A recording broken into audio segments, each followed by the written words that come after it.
Hola, ¿qué tal? Bienvenidos, bienvenidas a Texto y Contexto. Qué bueno que nos siguen a través de nuestro multimedio Telesur. Les saluda nuevamente Luis Francisco Blandón desde Caracas, Venezuela. Quiero aprovechar en nombre de todo el equipo técnico para agradecer a todos y cada uno de ustedes en casa que se han podido comunicar con nosotros sobre los temas que estamos abordando en nuestro programa y que tenemos un feedback con ustedes, por supuesto, semana tras semana. Hoy con un tema sumamente importante, un tema que sigue pendiente para muchas comunidades, para muchos pueblos, la reparación histórica de la esclavitud. Como momento histórico, ¿cómo está actualmente este tema? ¿Cómo sigue el tema de la reparación por este importante periodo de la humanidad, del comercio transatlántico de esclavos, la reparación histórica por el secuestro y la servidumbre de personas? Y hasta el momento, pues las organizaciones sociales, los medios de comunicación han llamado a reconocer, pero sobre todo confrontar los legados históricos para poder tener una verdadera justicia social sobre este tema tan importante. Hoy abordamos en Texto y Contexto la reparación histórica de la esclavitud. Así comenzamos. Los horrores del comercio transatlántico de esclavos y la reparación histórica por el secuestro y servidumbre forzada de personas es un asunto que sigue sin resolverse en su justa dimensión. Naciones como Francia, Reino Unido, Bélgica, Holanda, España, Portugal, Estados Unidos, entre otras, han indemnizado poco o nada a los pueblos descendientes de esclavos e incluso siguen con una agenda neocolonialista. Líderes caribeños como Mia Mottley de Barbados y Roosevelt Skerrit de Dominica han elevado su voz desde la CARICOM para señalar que mantendrán sus demandas hasta lograr los objetivos y que en sus planes contemplan emplazar a Francia, por ejemplo, a que responda por la forma ultrajante en la que han sometido a Haití, una de las principales víctimas de los modos occidentales de coloniaje. Bien, una vez visto el briefing, vamos a iniciar presentando a nuestros invitados, dos de ellas en nuestro estudio. Comienzo con la señora Gladys Sobel Mejías Omitinibú, representante de afrodescendientes, profesional asociado a la investigación del Instituto Venezolano de Investigaciones Científicas en Venezuela. Muchísimas gracias, Gladys, por su tiempo con nosotros. También tenemos en estudio a Liliana Márquez. Ella es docente investigadora de la Universidad Bolivariana de Venezuela, adscrita al Centro de Estudios de Educación Emancipadora y Pedagogía Crítica e investigadora militante de la Cátedra Libre África, VB y el colectivo Seclaya. Muchísimas gracias por su tiempo. Desde la distancia también nos acompaña Reinaldo Bolívar, doctor honoris causa de la Universidad Rómulo Gallegos, director del Centro de Saberes Africanos, Americanos y Caribeños en Venezuela, también ex vicecanciller para África, por demás profesor universitario y analista internacional. Muchísimas gracias, Reinaldo, por tu tiempo con nosotros. Gracias. Bien, vamos a iniciar hablando del tema y desde un punto de vista un poco más amplio, ¿no? Desde la perspectiva de las organizaciones internacionales, sobre todo Naciones Unidas. En un informe recientemente sobre derechos humanos se hablaba desde el Alto Comisionado para las Naciones Unidas que los afrodescendientes han reclamado la rendición de cuentas y la reparación de los daños sufridos debido a la esclavitud, la trata transatlántica de esclavos africanos, el colonialismo y el sistema de discriminación racial, un tema muy pendiente y que tiene que ser abordado y reconocido por muchas sociedades. Reinaldo, ¿cómo ves precisamente ese reto, ese desafío hoy en día, o cómo está en la actualidad este tema que han afrontado no solamente desde América Latina, sino también del Caribe, que ha sido, por supuesto, muy golpeado por la reparación histórica? Sí, lo primero sería decir que recientemente en la terminada cumbre Unión Europea, Comunidad de Estados Latinoamericanos del Caribe, uno de los incisos aprobado es Europa toma nota, la Unión Europea toma nota de los reclamos que está haciendo la Comunidad de Estados del Caribe y la CELAC, la CARICOM y la CELAC, sobre las reparaciones. Este es un paso agigantado porque se toma como base los 10 puntos que tiene la CARICOM, que tiene la Comunidad de Estados del Caribe como reclamación. La Comisión de la Cumbre Unión Europea CELAC reconoce los avances alcanzados en Durban, el Durban 2000-2002. Esto significa que de alguna manera comienza a despertarse en Europa la conciencia del crimen, del genocidio y del saqueo que hicieron de nuestras tierras. Vamos acá a nuestro estudio y empiezo con Gladys. Gladys, ¿estás de acuerdo? ¿Hay una mayor conciencia sobre este tema, teniendo en cuenta pues, un tema tan importante como la reparación histórica de la esclavitud? Sobre todo en nuestro continente ya hay varios foros internacionales hablando del tema. Sí, yo creo que se ha elevado la conciencia en los términos de varios aspectos. La primera, el autorreconocimiento. La segunda, la articulación de los movimientos sociales en nuestro continente y la especificación de ciertas agendas, como la CARICOM, que ha articulado con nuestros países, por ejemplo en Venezuela, con la MINOAL también. Y se ha gestado varios procesos, por ejemplo en el aspecto de investigación, se han generado líneas de trabajo.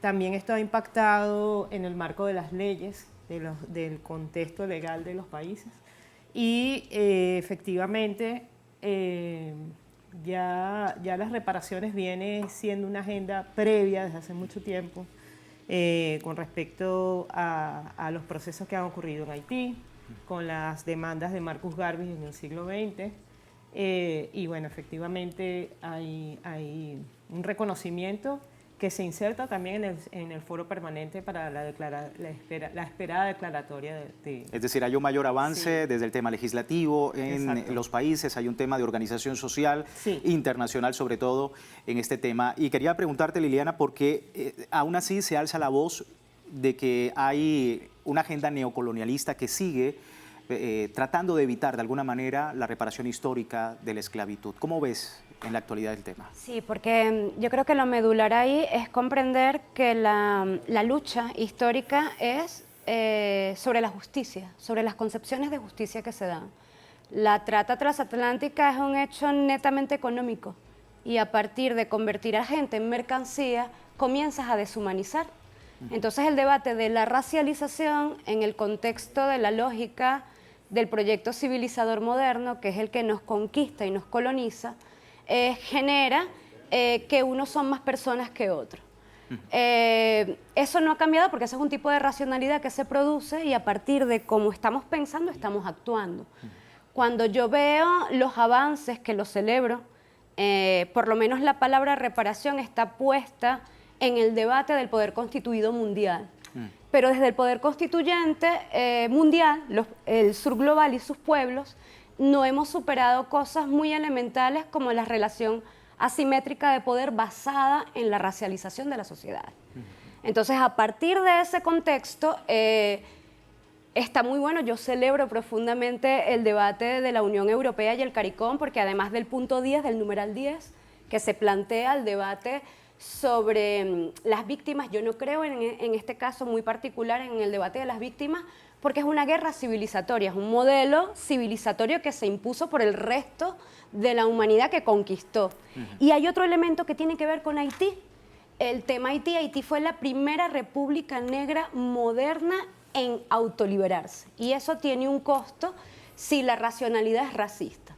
Entonces el debate y lo que queda pendiente, que ya no es un asunto solamente del poder constituido, sino también de los movimientos populares y sociales que estamos dando la batalla como generación del cimarronaje, la lucha cimarrona por subvertir el orden colonial continúa, es trabajar la construcción propia, autodeterminada de justicia. Justicia que empieza desde todos los ámbitos, desde lo social, desde lo legislativo, como decía Gladys, pero también desde el punto económico. Hablabas de Haití, ustedes hablaban de Haití, y Haití es un caso particular en el Caribe porque se da la independencia de este país y, según el economista Thomas Piketty, se cambió lo que es el colonialismo o se cambió la libertad por deuda, y resulta de que Haití generó una deuda histórica que fue cobrada por Francia durante muchísimo tiempo y que esto no le pudo generar la posibilidad de un mayor avance en la sociedad, un mayor avance económico, teniendo en cuenta el país más pobre del continente. Entonces, en ese contexto, ¿qué reto, Reinaldo? Te pregunto, porque el tema de Haití es emblemático, como decíamos, en el Caribe y que da a entender precisamente esa visión retrógrada de los países más avanzados sobre lo que es la reparación, sobre lo que es la deuda y el convertir la libertad por deuda, como decía Piketty. ¿Qué piensas? Mira, totalmente de acuerdo. Ahora bien, yo estoy obligado a ampliar la concepción de las reparaciones. En la Comisión de la Verdad Histórica, a la cual pertenezco, y a partir de los 10 puntos que plantea la CARICOM, las reparaciones deben abarcar tanto el genocidio cometido contra los africanos y sus afrodescendientes, como el cometido contra los indígenas, contra nuestros antepasados, contra los caribes, contra los taínos.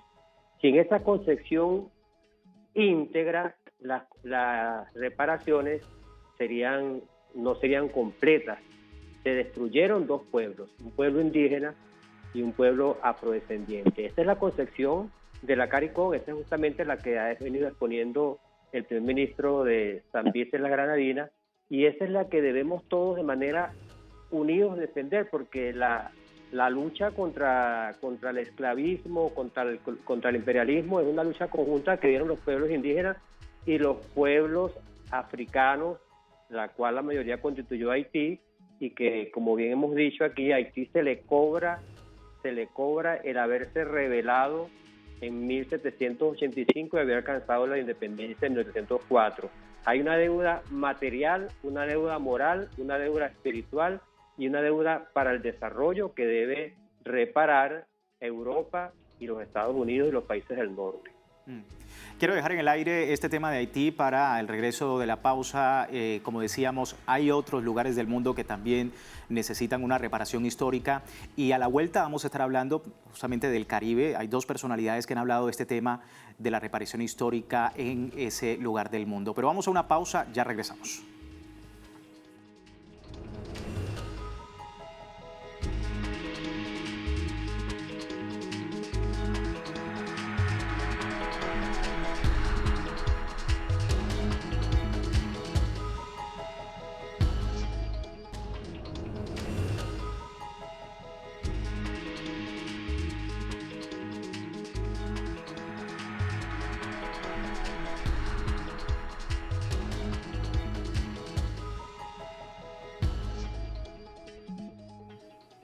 Gracias por seguirnos en Texto y Contexto. La reparación histórica de la esclavitud, un tema que ha estado pendiente no solo para organizaciones sociales en todo el mundo, sino también a representantes de países. Veamos a Mia Mottley de Barbados. Los países europeos y Estados Unidos deben idear un plan de rehabilitación económica para los países del Caribe como compensación por los daños sufridos por la esclavitud y el colonialismo que sufrió la región durante siglos. Primero debe haber una disculpa y un reconocimiento de que se hizo mal y que siglos sucesivos vieron la extracción de riquezas y la destrucción de personas de una manera que nunca más debe suceder a ninguna sociedad. Bien, ahí teníamos a Mia Mottley. Quiero empezar con Gladys. La posibilidad de un plan de compensación, además de las disculpas de la Unión Europea y de estos países por el extractivismo, por la servidumbre, por todos estos actos en el periodo de esclavitud. ¿Qué piensas de eso? Bueno, pienso que esto debe ser, que las reparaciones deben ser un programa sistemático, global y local, por decirlo de alguna manera, en los países, porque, como dice mi compañera, el racismo es estructural, es sistémico, y en ese sentido tiene que haber políticas públicas reparatorias en los países y en contexto con nuestra región, con las regiones donde llegaron nuestros ancestros esclavizados. En este caso, Liliana, ¿qué piensas de una posibilidad de abrir un fondo, abrir un plan de compensación? El hecho sería porque desde las grandes potencias como Francia, que en algún momento tuvo muchas colonias, tratar de llegar a un plan de compensación significa también tener que hacer una reparación histórica en cada una de esas excolonias. Entonces, ¿cómo ves el reto también, ¿no? Desde el punto de vista de las organizaciones sociales, pero también de las potencias que en su lógica no quieren afrontar un dilema económico y social de esta magnitud. Sí. Completamente de acuerdo con la pregunta-respuesta. Y bueno, ahí tiene que ver, yo estoy de acuerdo con el profesor Bolívar cuando dice que nosotros tenemos que ampliar la visión de las reparaciones, porque la visión que estamos afrontando en este momento o que estamos de alguna manera poniendo sobre el horizonte de sentido político ahorita tiene que ver con la reparación netamente económica. Pero la reparación económica sí tiene que existir un fondo, tiene que existir un programa, tiene que existir la posibilidad de pensar sistémicamente la solución tal cual como se produjo el daño, que también fue sistémico, ¿no? Ese correlato hay que crearlo. Sin embargo, desde Venezuela, y esto es muy local, pero es una experiencia que yo creo que nosotros podemos comenzar a problematizar en el debate de las reparaciones. Independientemente de todos los problemas que tengamos, porque somos un país bloqueado, nosotros tenemos un Estado reparador. Ahora, ¿qué nos toca a nosotros avanzar en ese sentido? ¿Cuáles son los elementos reparativos que son en este momento para nosotros importantes? Nosotros tenemos un caso de reparaciones que se está retrotrayendo en este momento, que es la población de Turiamo. La población de Turiamo fue desterritorializada y eso ocurre no solamente en Venezuela. Eso ha ocurrido en toda América Latina cuando la idea de desarrollo o la falacia del desarrollo necesita un espacio para poder explotarlo económicamente. Entonces, ciertamente nosotros tenemos que pensar en función a las potencias extranjeras, pero es que resulta ser que esa racionalidad se produce aquí con las élites. Entonces el debate, yo creo fervientemente en que el actuar local va a impactar lo global. Y creo que nuestras reparaciones tienen que ver con esa propuesta que hace el profe Bolívar, porque ciertamente en un país pluriétnico y multicultural, las reparaciones hacia la esclavitud, hay que entender la esclavitud desde la trata negrera, pero también desde la encomienda. La encomienda fue un proceso de esclavitud. Correcto. Y de desterritorialización de las comunidades indígenas que existían. Y un primer elemento es ecosistémico, cuando nosotros perdimos la capacidad de ser parte de la tierra. Entonces el debate es amplio, el debate es diverso, el fondo tiene que existir, pero no es que una solución tapa la otra, sino pensar sistémico. ¿Cómo hacemos que dentro del sistema trabajemos lo económico, lo jurídico, lo social, lo político como una totalidad? Porque eso fue la estructura del racismo que se impuso. Y en la dimensión en la que, como decías, fue tratada una comunidad, fue tratada una sociedad, fue tratado un país por parte de las colonias, es decir, por parte del dominante.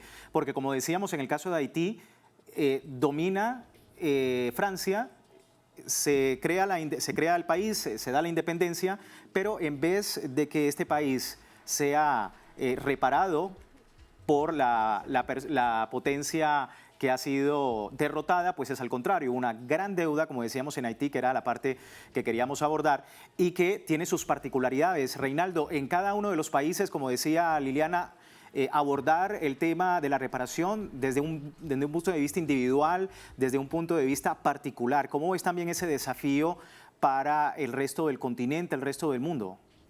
Sí, muy de acuerdo con lo que están exponiendo las amigas. Yo te voy a poner unos casos de logros, porque aquí se ha avanzado particularmente, pero se ha avanzado. Te voy a poner un caso del norte de Estados Unidos. En Estados Unidos, el estado de California acaba de reconocer para cada descendiente de esclavizado $233,000, que es poco, pero lo están reconociendo. Hay un paso ya monetario. En Namibia, los alemanes acaban de reconocer hace unos años, 2 o 3 años, que tienen una deuda por el genocidio contra la etnia de los hereros. Igualmente las deudas que están pagando por cultura. Y yo te voy a decir otro caso, lo he dicho varias veces, pero es muy fácil determinar con los avances del ADN, de la ciencia, de quién desciendo yo, por ejemplo, desde hace 400 años. Mi persona a la cual desciendo hace 400 años, que fue esclavizada, debía ganar por lo menos 4 gramos de oro mensuales, lo cual hace que tuviera en un periodo de 12 años de vida unos 3 kilos de oro. Por ahí uno comienza a sumar y la deuda es bastante cuantiosa. Si bien debe ser reconocida espiritualmente, moralmente, multilateralmente, debe haber un reconocimiento material porque este reconocimiento material garantiza el desarrollo de los pueblos a través de las inversiones. Es decir, que tenemos el dinero que ellos nos deben, que nos quitaron, para desarrollar materias como la educación, la ciencia, la cultura, el ambiente, entre otras. Bueno, seguimos entonces acá en estudio y el tema de la reparación histórica también, como lo hemos abordado en todo este tiempo, tiene que ver con la posibilidad de reconocer, ¿no?, que es tan importante no solamente a los países que conforman la Organización de Naciones Unidas, sino también confrontar los legados históricos, fundamental para una mayor justicia social en el mundo. Pero desde el punto de vista de las sociedades más industrializadas, desde las sociedades más avanzadas, hay lo que se pudiese llamar un sesgo sobre la historia, que como en otros momentos y con otros episodios importantes de la historia, se quiere dar una vuelta de página. Ya eso pasó, no hay por qué seguir hablando del tema, tenemos que avanzar hacia una mayor justicia social de aquí en adelante con las herramientas que tenemos. Entonces, ¿estamos de acuerdo? Es importante avanzar sin poder mirar de lejos o mirando de lejos la posibilidad de una transformación social sin la posibilidad de que haya una reparación con todo lo que ha ocurrido en la época de la esclavitud, Gladys. Yo creo que las reparaciones involucran un ámbito de justicia y por tanto no pueden ser olvidados los procesos históricos que prácticamente construyeron el capitalismo racial, que es lo que tenemos hoy en día. Y que nuestros ancestros construyeron esta civilización moderna o lo que llamaríamos poscolonialidad. Y básicamente hay una discriminación sistemática y continua. Es una colonialidad de la mente que permanece en las relaciones sociales de nuestros países. Y por tanto, la reparación no solamente es económica, es prácticamente una expresión de humanidad o de reconocimiento de un proceso histórico y de construcción de un ser afro. Había en las discusiones Unión Europea CELAC 2023 hablando al presidente Gustavo Petro de la posibilidad de un impuesto a los países, sobre todo en el tema medioambiental, que en países africanos ha sido muy importante, pero también el tema de impuestos a aquellas empresas que extraen, que han tenido sistemáticamente un extractivismo bastante importante en los últimos años. Luego, por ejemplo, de eventos importantes, por mencionar Libia, ha sido un tema que después de Gaddafi esto ha quedado de una forma bastante desordenada. ¿Qué decir de la posibilidad de implementar un tributo o la posibilidad de que haya impuestos a estas empresas que extraen y que de alguna manera sirva para esa posibilidad o esa política de reparación histórica de la esclavitud? Claro, hay un elemento que yo creo que es el elemento político de peso. Nosotros estamos hablando de un tipo de economía política que es la economía política del desarrollo, la economía política del racismo. Cuando yo entiendo que la economía política es la economía de las élites, en este caso del imperialismo que nos colonizó, y entiendo que el modo de producción ya no es el capitalismo, sino el esclavismo, que es lo que sostienen en el tiempo, yo puedo entender por qué la agresividad y la violencia con la que se entra a Libia en el 2011 y se instaura un nuevo régimen de trata negrera. A partir de ahí, yo creo que tiene que ver con la capacidad que tengamos desde la militancia de poner el punto sobre la I. Yo no le voy a consultar al opresor si él me quiere pagar. Yo tengo que buscar las estrategias, y lo plantea muy bien el profe Reinaldo, en dónde tienen que invertir para reparar. ¿Cuál es el plan que yo tengo desde América Latina, desde Venezuela, desde el CARICOM, desde panafricanismo, desde diferentes dimensiones del planeta, para reparar los daños no solamente ecosistémicos, porque también hay daños emocionales? Entonces nosotros tendríamos que trabajar ya no esperando el diálogo, porque es muy difícil tener diálogo con el que te quiere oprimir, con el que te quiere sacar. Yo tengo que plantear que hay una posición del mundo que piensa algo y mi posición del mundo tiene esta propuesta. ¿En cuánto tiempo? O sea, la agenda tiene que caminarse, no puede ser papel muerto. Y yo lo que plantearía ahí, ya para cerrar, es, habría que hacer como una suerte de arqueología etnocultural, ¿no? ¿Por qué? Porque la arqueología extrae evidencias. Una vez que yo tenga las evidencias extraídas en el tiempo histórico de la colonización, yo voy a saber desde mi lugar de enunciación, nosotras afro-venezolanas, qué es lo que requerimos para reparar los daños que se han hecho en todos estos años. Creo que eso es el debate. Creo que el mapa de las reparaciones va a ser un mapa geopolítico que nos va a permitir conjugar todos los esfuerzos mundiales a partir de los daños que han habido, porque han habido daños más ecosistémicos en un lugar. Por ejemplo, las personas que tenemos oro, petróleo, tenemos más daños en unas regiones de los ecosistemas que otras personas que han sido explotadas por el tema de la caza o de la pesca. Y eso hay que inventariarse. Hay que saber específicamente, cuando hablamos de reparaciones, cuál fue el daño que nos generaron. Entonces yo creo que eso sería una propuesta concreta, concisa, a corto plazo y que empieza al interior de la cultura, de la geocultura que avanza en la lucha. Correcto. Es mi opinión.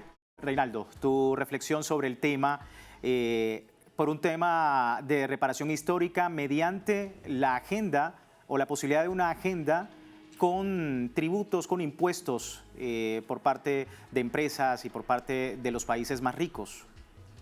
Sí, toda empresa transnacional, corporativa, multinacional, siempre está atada a una potencia mundial.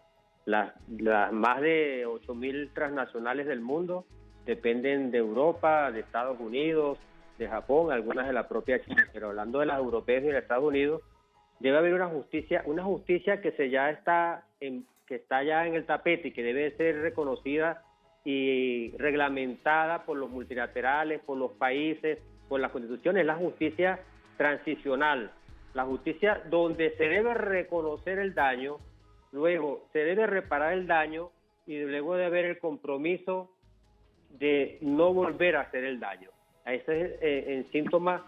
Y por supuesto debe haber mecanismos como este que tú acabas de decir, donde los grandes causantes de los daños se les aplique esta justicia. Reconocer, reparar y comprometerse a no volver a hacerlo.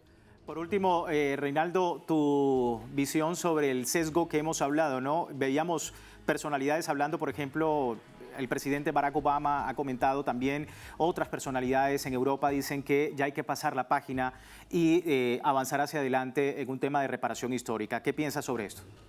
No hay que pasar la página, hay que revisar la página. Como decía Liliana, hay que ir a lo profundo de todo esto, hacer el inventario y, entre otras cosas, ahí sí no se puede dialogar, eso no amerita diálogo. Hay una justicia que debe hacerse y hay una deuda que debe pagarse. Bueno, así nosotros con estas reflexiones queremos también invitarles a ustedes a través de su feedback con nuestra planta televisiva sobre este tema y otros que estamos abordando. Puede escribirnos a contáctenos@telesurtv.net para comentar con nosotros el tema y también otros que sean abordados acá en Texto y Contexto. Quiero agradecer a todos y cada uno de nuestros invitados, a ustedes en casa. Soy Luis Francisco Blandón, será hasta una nueva oportunidad.